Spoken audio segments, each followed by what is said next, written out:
How's it going, YouTube? Tyler, the Hotshot Hauler here, guys. So we hit 60K on the truck this week, and it's time for 60K service. This will be on my 2022 Ram with the 6.7 Cummins. What we're going to be doing today, guys, we're going to be servicing both front and rear differentials and the transfer case. We'll also be taking oil samples from all of those to send off into Schaefer's. We will be replacing all the fluids, obviously. And then I'm going to be putting on new shocks today as well. 60K for frequent towing, you are supposed to service the transmission. However, I have an appointment set for about 2 weeks away to get the transmission service done along with the transmission recalls and all that stuff. So I was just going to have them do it because it's going to be there anyways.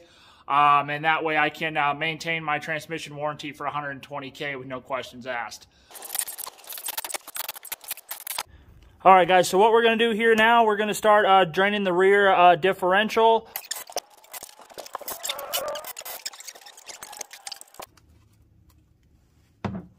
We got the oil sample thing set up. We're going to stick this in. You get you your best sample to stick it in there. We're going to pump it.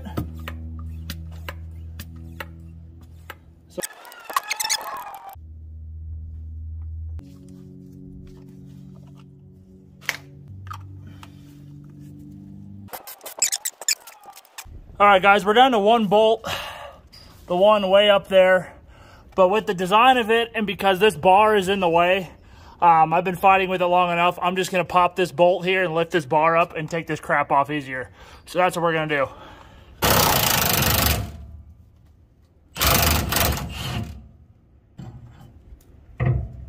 You had to get out the Cobalt. A lot more powerful than that little Milwaukee I have. My good one is in my other box.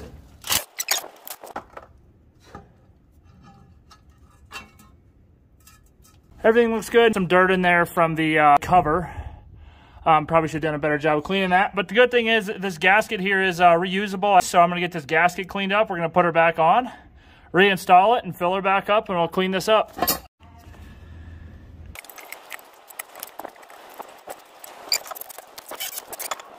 As now we're going to go ahead and go around and torque them.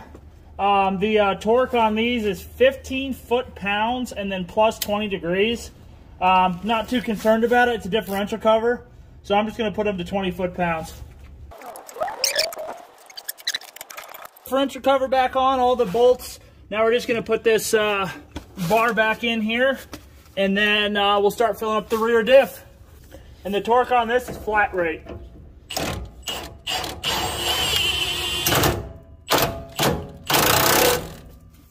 So the rear diff takes 75/85.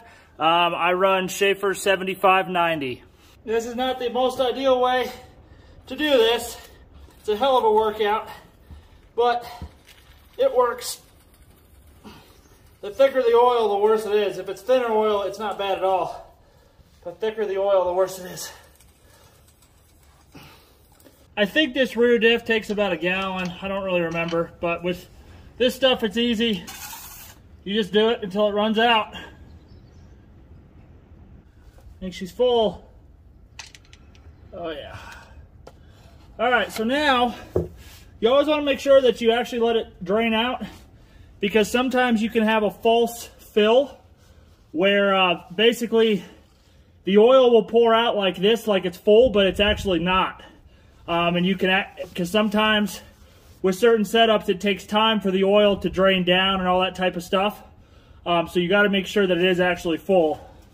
Don't just see that and throw a cap on it, because I've had plenty of things in my life where it's not full. But look in there, oh yeah, the oil's to the top. So we're gonna let this finish running out. We're gonna put the cap on and torque it down. Now for the fill plug here, the torque on it is 24 foot-pounds. This plug has a gasket on it. This is just me, what I like to do. I like to get some of this thread sealant stuff. And I actually coat the threads. And the reason why I do this is because it's to keep crap out and it helps to keep oil in. It's just a 3/8 ratchet head, so it's super easy. That's why I love differentials, they're easy. That's it. Take some brake clean. Spray all this crap down from all the mess. All right, guys, so I did the front differential without you guys. I pulled the plug, and this is the quality of the oil that came out. So I just sampled it because I think the oil's perfectly fine. And since the front differential really doesn't do any work unless you're really using four-wheel drive, it'll definitely be fine until this upcoming winter, and I'll change it before winter just like I did last year. Front differential is a lot smaller, and it's going to be a lot easier than the rear differential. You don't have brake lines and all that crap to deal with. These bolts here are 10 millimeter instead of 13. Under the transfer case here, the differential up there, that's the front differential for your point of reference. So transfer case sits up here, drain is on the bottom, the fill is on the top. You got to pull off the transfer case skid plate real quick. These skid plates take a 13 millimeter.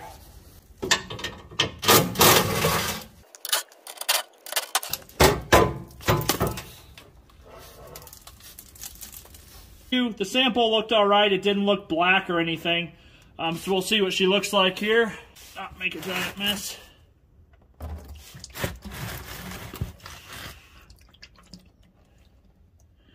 Oil actually doesn't look too half bad, to be honest. All right, guys, so for the transfer case here, the only suitable fluid I found is the OEM fluid. This is what you got to use. It costs about $40 to $50 a quart, depending where you buy it. I was able to find it off Amazon, I think, for about $34 a quart. Thankfully, the transfer case only holds 2 quarts. Well, I am going to put some thread sealant on these plugs. They do have sealant on them from the factory. I don't know if it's thread tape or if it's a sealant. Put some more thread sealant just like I did on the other plug.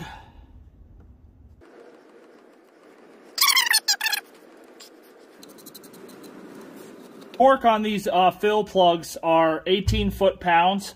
My Craftsman wrench here, torque wrench from the house, the lowest is 20, so we're just going to go to 20. My good torque wrenches and all of my good tools are obviously not with me because why would I need them at the house? So we'll go ahead and torque this. Oh, yeah, that's good for the torque wrench. Slam it against the metal, that's real good on it. Now, hopefully the engineers here didn't screw us. Hopefully we can actually get this quart up in here.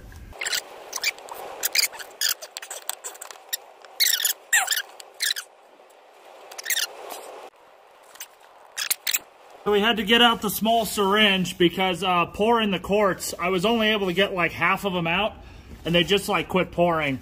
So I've been filling it with the syringe. Should almost be full because I almost out of fluid. We barely had enough fluid, but we had enough, which is good.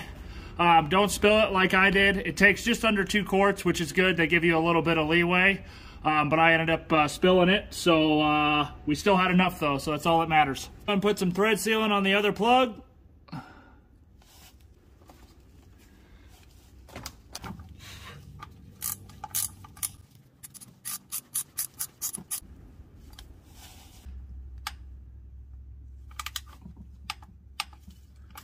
That's it. All right, guys, now we'll put the skid plate back on. For this, I actually am going to put some blue Loctite on the bolts. They didn't have any on them, and I'm just going to. We'll go ahead and get it set.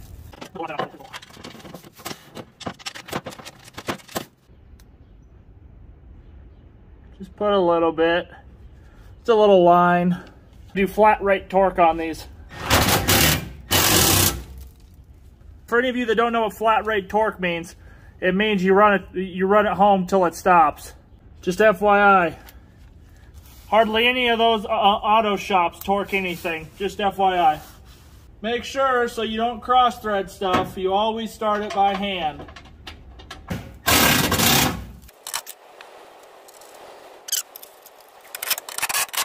You know, that's the one thing I really like about this little Milwaukee that I have, is it's great for doing stuff like this because you don't have to worry about stripping anything out. Whereas with my other Milwaukees, you can literally bend steel. So this is perfect for this type of stuff. As we're down to the shocks, we'll do the fronts first real quick, and then we'll do the rears. So to get to these front ones, you could probably fight it and get a wrench up in there, or you could probably cut this out if you wanted to get to the bolt. I'm just gonna pull the wheel of the fender well. All these little bolts are just 8mm, or these little screws.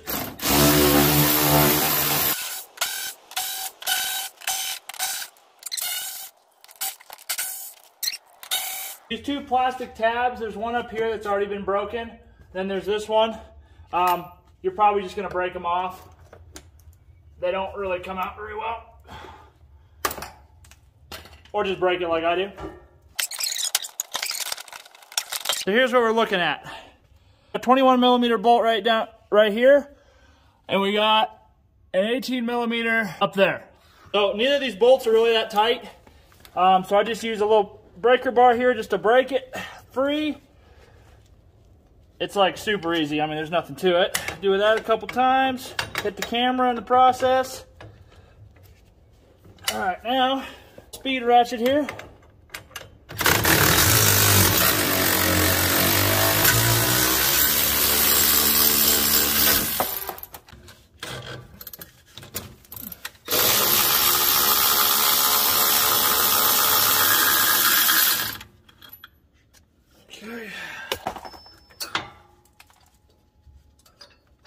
Oh yeah, that's safe, Dodge. Guys, shock's out, but look at this. Shock mount is literally loose. The other one was tight, so we're gonna get this one tightened, and we'll go from there. I'm not gonna send her all the way because this thing will literally, this Milwaukee will literally destroy stuff.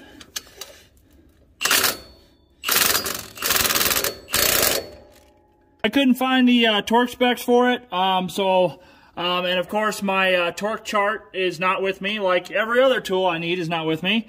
So I just torqued it to 150 foot-pounds and called it a day. What we're going to do now is we're going to build this shock. So we're going to put the washer on her, and then we're going to put the sleeve, and we're going to put this bushing. We're going to put this up in there. Okay. Push this up with my muscles that I don't have. Oh man, this bitch is strong.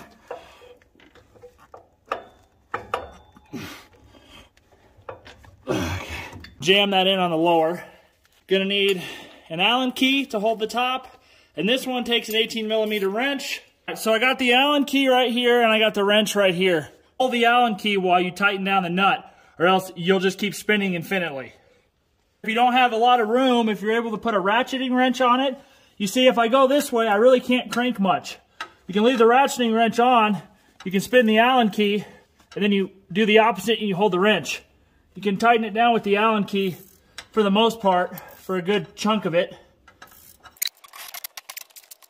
Do one more tug on her. All right, that's good. The actual torque, I think it's like 30-something foot-pounds.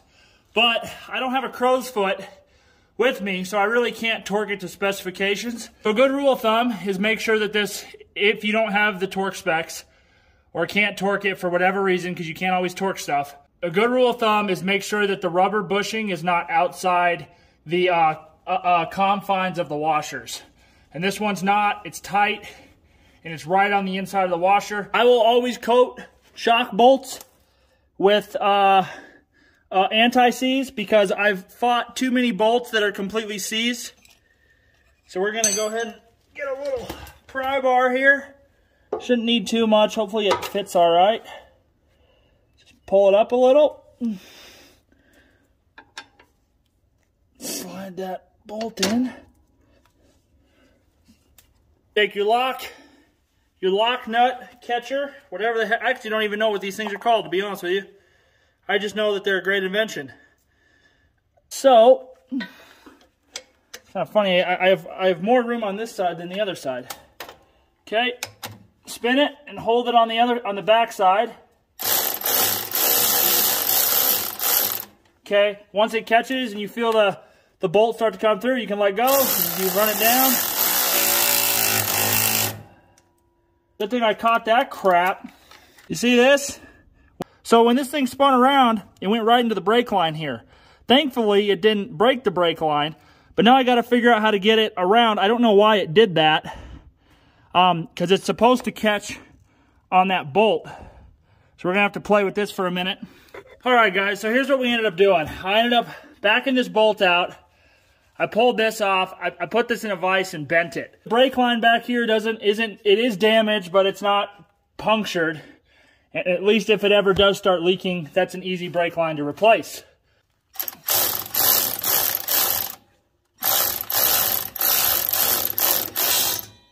There we go. So that time caught the bolt. Throw this cover back in. I'll save you guys the boring monotony of that, and we'll move on to the rear. So here on the rear, what we got to do, we got to pull this panel out so we can reach the upper bolt.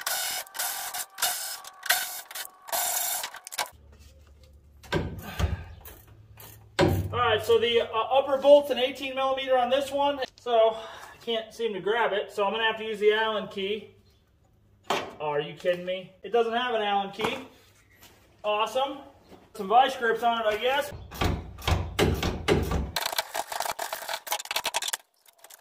Alright, top's off. Now the bottom's super easy. Take an impact, 21 millimeter socket, 21 millimeter wrench. This one's real corroded.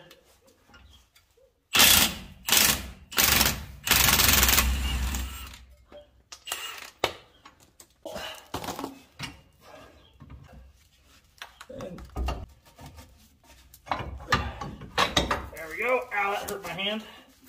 Definitely wear gloves when you do this crap. Here's this crap. Pile of crap. Lower washer. Sleeve. Bushing. And we'll feed the shock in. We'll get the upper in. And then we'll do the lower. This one is a little bit harder than the front. Just because the angle, there's a teeny hole up in there where you got to go. See that light?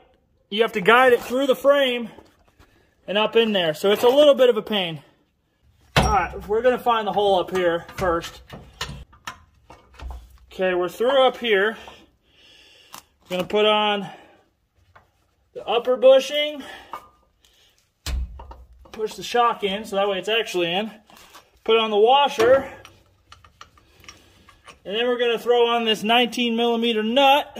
It's a lock nut. Gotta line it up just like the other one. Let me go ahead and coat the bolt here with some anti-seize. Get underneath the shock and push up. It's a lot easier. Get it in the hole.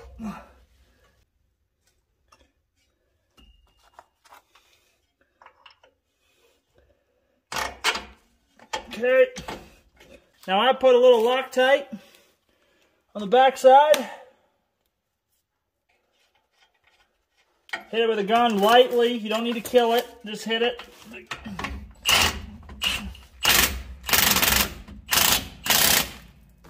Torque on these rear ones on the lower is super easy. It's a straight number, 133 foot-pounds. Guys, so now for the upper. So the new nut on there is actually a 19 millimeter. I don't have a 19 millimeter ratcheting wrench, so I literally have to use a regular wrench and an Allen key. This process takes forever. Shock's on, we are done.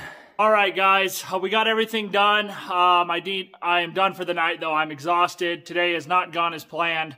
Lots of hiccups with other stuff happening throughout the day, and then not having all of my tools because my main toolboxes are not at the house because I don't have room for them. Soon that'll change. Building a full maintenance shop is about to actually start next month. So that'll be good, so I can get all my tools where they belong, so that way I have everything I need for maintenance. But anyways, guys, that's going to sum this video up. If you enjoyed this video, guys, please shoot me a like and a subscribe. If you have any comments or questions, please don't hesitate to ask. Thank you for watching, and stay tuned for more hotshot content.